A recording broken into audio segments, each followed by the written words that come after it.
जय माता दी भक्तों। इस वर्ष रंगभरी एकादशी का पर्व 3 मार्च 2023 को है।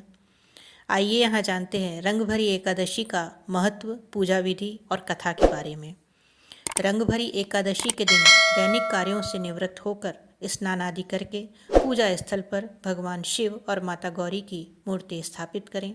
अब भगवान शिव और गौरी माता का पुष्प, गंध, अक्षत, धूप, अबीर, गुलाल, चंदन और बेलपत्र आदि से पूजन करें। पूजा के समय माता गौरी का श्रृंगार सामग्री अवश्य अर्पित करें। तत्पश्चात रंग और गुलाल भी चढ़ाएं। फिर घी का दिया प्रज्वलित करके दिया और कपूर से भगवान की आरती करें और ओम होम जूम सह मंत्र की कम से कम 11 माला का जप करें।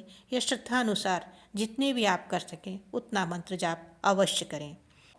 पौराणिक कथा के अनुसार प्राचीन काल में चित्रसेन नाम का एक राजा था। उसके राज्य में एकादशी व्रत का बहुत महत्व था।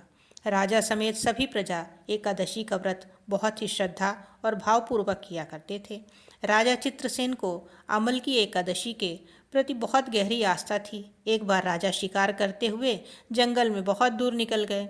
उसी समय कुछ जंगली और पहाड़ी डाकुओं ने राजा को घेर लिया और शस्त्रों से राजा पर प्रहार करने लगे।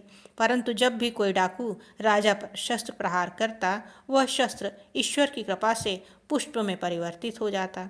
उन डाकुओं की संख्या बहुत अधिक थी, अतः राजा संज्ञाहीन होकर भूमि पर पड़ा। उसी समय राजा के शरीर से एक दिव्य शक्ति प्रकट हुई और उस दिव्य शक्ति ने समस्त दुष्टों को मार गिराया और वह अदृश्य हो गई। जब राजा की चेतना लौटी तो सभी डाकुओं को मरा हुआ पाया। यह दृश्य देखकर राजा को आश्चर्य हुआ। राजा मन ही मन सोचने लगा कि इन डाकुओं को किसने मारा होगा।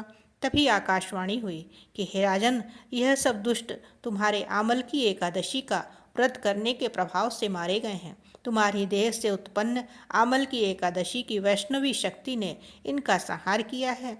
इन्हें मारकर वह पुनः तुम्हारे शरीर में प्रवेश कर गई।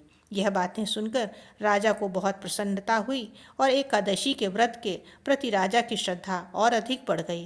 राजा अपने देश वापस लौटा और राज्य में सबको एकादशी का महत्व बतलाया और इस एकादशी की कृपा से राजा पुनः सुखपूर्वक राज्य करने लगा। इसी के साथ हम आपसे आज विदा लेते हैं और आगे भी इस तरह की पौराणिक एवं धार्मिक कथाओं को सुनने के लिए चैनल को लाइक एवं सब्सक्राइब अवश्य करें।